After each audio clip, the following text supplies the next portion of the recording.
Olá, meu nome é Diana e estou aqui para convidá-la a fazer uma viagem pelo tempo. Foi projetada exclusivamente para esta tarefa, conduzi-lo a uma reflexão sobre a trajetória da mulher na história. Da costela de Adão nasce Eva, mas tentada pela serpente peca. A mulher, já no início dos tempos, é apresentada, segundo a Bíblia, como causadora do pecado original. E disse Deus à serpente: porém inimizade entre ti e a mulher, entre a tua descendência e o seu descendente. E à mulher Deus disse: multiplicarei sobremodo os sofrimentos da tua gravidez. Em meio a dores darás à luz filhos, e o teu desejo será para teu marido, e ele te governará.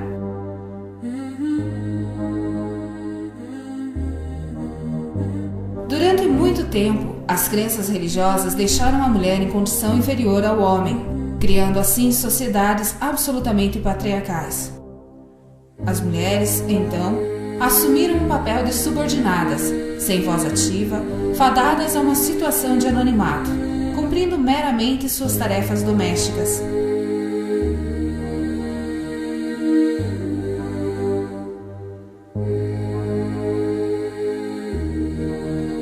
Resta a ela dois modelos a seguir: o de Eva, pecadora, ou de Maria, virgem e santa. Aquelas que não se contentavam em cumprir suas medíocres funções sociais de cuidar do lar e de sua família e buscavam novas atitudes eram chamadas de bruxas, pois fugiam ao modelo passivo imposto até então. Mesmo após a cristianização da Europa, as práticas e rituais pagãos não haviam morrido completamente.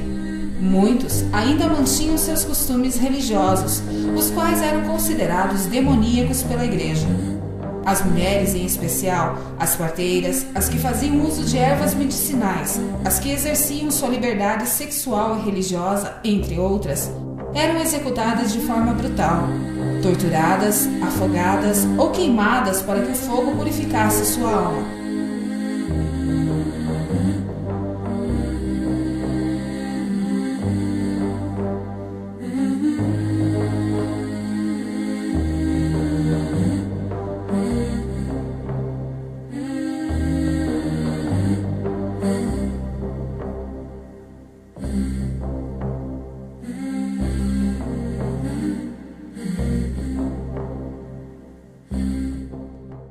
Mas os tempos mudam.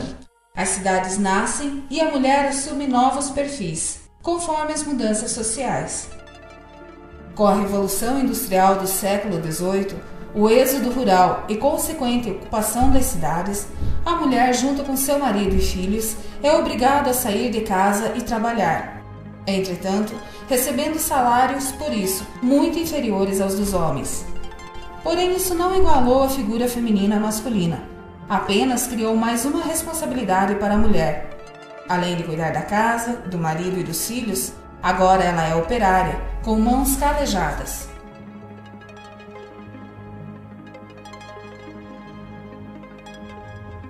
Ainda em meio a uma sociedade patriarcal, na passagem do século XIX para o século XX, influenciadas por correntes liberais, algumas mulheres começam a mostrar insatisfação em relação ao seu estado de submissão.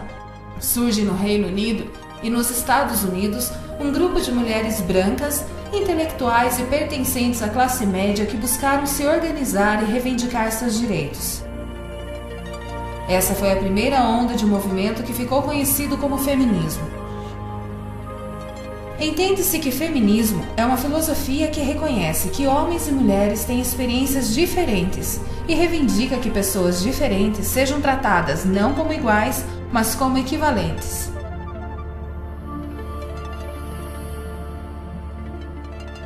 A principal questão abordada na primeira onda do feminismo foi o sufrágio, ou seja, o direito ao voto.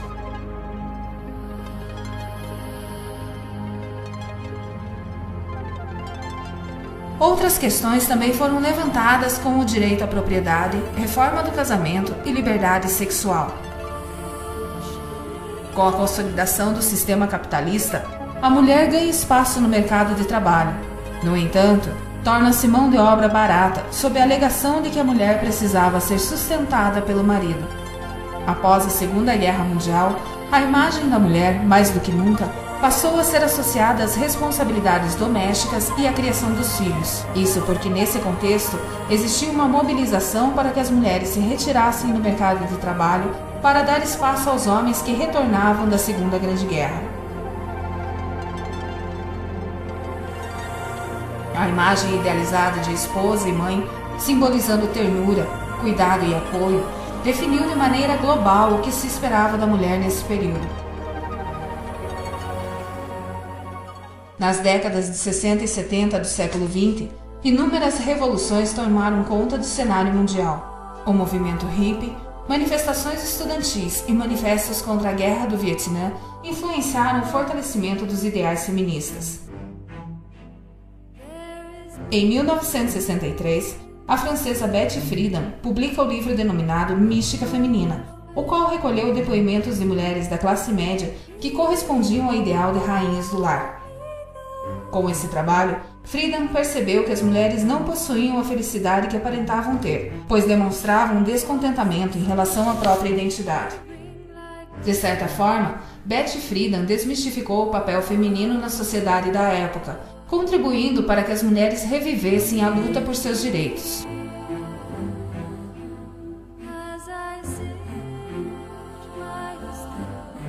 Os pensamentos e manifestações que se reestruturaram nessa época, em especial nos Estados Unidos e na França, configuraram-se na segunda onda do feminismo. Dessa vez, as feministas preocuparam-se com o fim das discriminações do gênero. Entretanto, elas não queriam ser tratadas como superiores aos homens, mas buscavam a equivalência dos sexos, numa política de respeito às diferenças e de igualdade de direitos. A partir da década de 80, o movimento feminista repensa suas ações e aprofunda discussões já travadas nas gerações anteriores, como o papel e a função da mulher na sociedade. Todavia, mesmo com as reivindicações, a mulher contemporânea continua a sofrer preconceitos. Mesmo com tanta luta, falta de valorização social, econômica e identitária, muitas mulheres ainda acordam muito cedo. Cuidam dos afazeres domésticos antes de levar seus filhos à escola, atuam como trabalhadoras no mercado de trabalho, preocupam-se com sua formação acadêmica e ou profissional, cuidam de seus maridos, da beleza, do status e ainda cumprem funções de convívio social.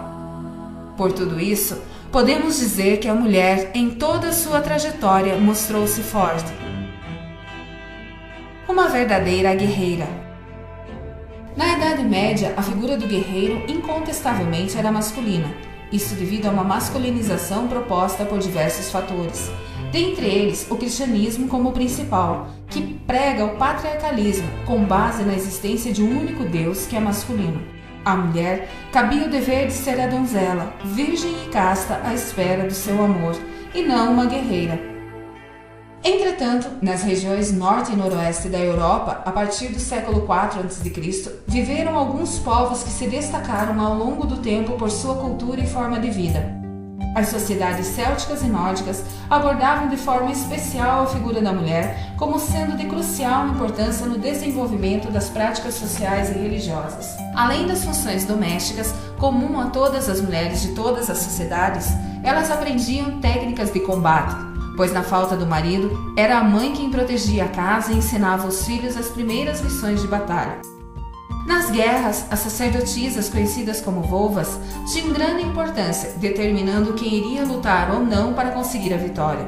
Um exemplo disso são as valquírias, as guerreiras servas do deus nórdico Odin, o maior deus dos vikings. Elas fazem o papel dos anjos para esse deus, sendo as principais guerreiras de Asgard, a fortaleza dos deuses. Essas jovens e belas mulheres, montadas em cavalos alados e armadas com elmos e lanças, percorriam os campos de batalha para recolher as almas dos guerreiros e levá-las para Odin, morador de uma mansão situada em Asgard, chamada Valhalla. Dada a importância das mulheres nessa sociedade, elas chegam a ser representadas como semideusas, que muitas vezes se apresentavam como matadoras de homens e executantes de suas sentenças, e ao mesmo tempo, sedutoras, não existindo quem resistisse a seus encantos propriamente mágicos. A líder das valquírias era Freia, considerada uma deusa, a preferida pelos historiadores, que a descrevem como uma mulher independente. Freia era cultuada através de sua sexualidade, mas mais do que isso, ela era o contraponto de Frigga, representando uma mulher livre, que escuta as emoções de seu coração, que não dá satisfação dos seus atos, um conceito avançado para a época. Frigga, ao contrário de Freia, é a deusa mãe, conhecida como a mais formosa entre elas. Na mitologia nórdica, era a deusa da fertilidade, do amor, da união, da gerência da casa e das artes domésticas. Na sociedade dos celtas, o feminino teve grande representatividade também, já que homens e mulheres eram tratadas de forma igualitária. Em assuntos de interesse de toda a tribo, as mulheres participavam da política, assumindo papéis na vida social. Dominavam a religião, podiam guerrear e escolhiam seu parceiro. Na sociedade, as mulheres eram vistas como aspecto vivo da criação. Seus ciclos, para a cosmogonia céltica, estavam ligados ao universo e às suas energias, estando conectados de forma simbólica e prática de acordo com o ciclo menstrual, ao processo da vida, morte e renascimento dos seres vivos. Muitos estudiosos sugerem que este comportamento de valorização feminista provém de uma cultura com forte reverência à mulher na figura da deusa-mãe. Entre os celtas, era muito forte a presença e a influência da deusa, que estava presente em todas as coisas e que era todas as coisas. Acreditava-se que as mulheres tinham poder mágico, encarnavam a deusa e assim representavam, para o homem, a soberania, mesmo durante a época em que grande parte das civilizações já eram patriarcais. A sociedade celta assumiu esse tipo de organização por muitos séculos. Mesmo quando o cristianismo foi adotado, a mulher continuou atuando ao lado do homem em todos os segmentos da sociedade, sempre exercendo um papel social importante, o que marcou profundamente a história desse povo. Pensando nisso, pode-se dizer que a mulher contemporânea, a partir do movimento feminista, está retomando a importância social que tinha há muito tempo. Quando nos referimos aos movimentos feministas, a primeira sensação que nos advém é que estamos despertando para algo novo, mas na realidade estamos nos referindo a direitos já presentes e vivenciados por mulheres de algumas sociedades muitos séculos antes de Cristo. São inúmeras as semelhanças entre mitologia céltica e nórdica no que se refere ao papel da mulher e os movimentos feministas. A mulher moderna busca a liberdade, a independência e o direito à propriedade. As mulheres célticas já possuíam isso. Como o sistema celta admitia a propriedade imobiliária individual juntamente com uma propriedade rural coletiva, a mulher podia dispor de tal bem a seu bel prazer, vendendo-o se assim quisesse, adquirindo outros por meio de compra, de prestação de serviços ou por doação. Ao casar-se, a mulher conservava seus bens pessoais e os levava consigo em caso de dissolução do casamento. O casamento celta, aliás, era uma instituição flexível, resultante de um contrato cuja duração não precisava necessariamente ser definitiva. A mulher poderia escolher livremente seu marido, isto era seu direito. Exatamente o mesmo defendido pelo movimento feminista do século XX. Também é importante constatar que, casando-se, a mulher não entrava na família do marido. Ela pertencia sempre à sua família de origem, e o preço pago pelo marido pela compra de sua mulher era uma espécie de compensação dada à família dela. Mas em caso de divórcio, a mulher retomava seu lugar natural em sua família de origem, sem carregar nenhuma culpa ou vergonha. Nessa sociedade, o divórcio era extremamente fácil. Se o homem decidisse abandonar a mulher, deveria basear-se em motivos graves. Se não os tivesse, deveria pagar indenizações muito altas, exatamente como em caso de quebra abusiva do contrato. Embora fosse mais frequente que os homens pedissem a dissolução do casamento, as mulheres tinham o mesmo direito, e o divórcio poderia ser feito quase automaticamente por uma espécie de consentimento mútuo. E havendo separação do casal, a mulher não só retomava seus bens pessoais, mas retinha também sua parte em tudo que o casal tivesse adquirido durante o tempo de casamento. Esta solução impedia que a mulher fosse lesada quer no plano econômico, quer no plano moral, pois o divórcio não decorria de nenhuma culpa. De uma forma geral, a história antiga nos deixou uma lembrança muito viva de situações em que a mulher era vista como membro social de grande importância, equiparada ao homem. Os direitos que as mulheres feministas reivindicaram no século XX nada mais são que os direitos que as mulheres célticas e nórdicas há muito tempo possuíam.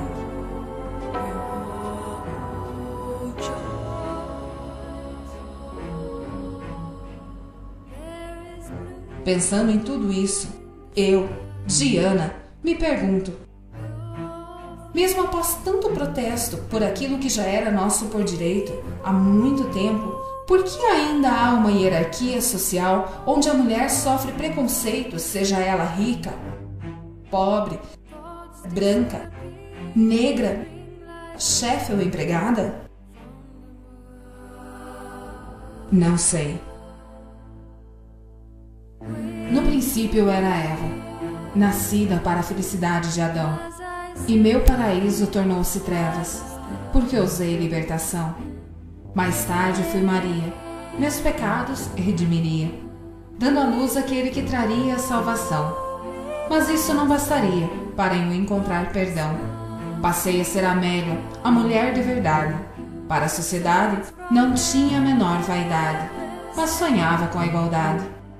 Muito tempo depois decidi, não dá mais. Quero minha dignidade, tenho os meus ideais. Hoje não sou só esposa ou filha, sou pai, mãe, arrimo de família. Sou caminhoneira, taxista, piloto de avião, policial feminina, operária em construção. Ao mundo peço licença para atuar onde quiser. Meu sobrenome é competência. O meu nome é mulher.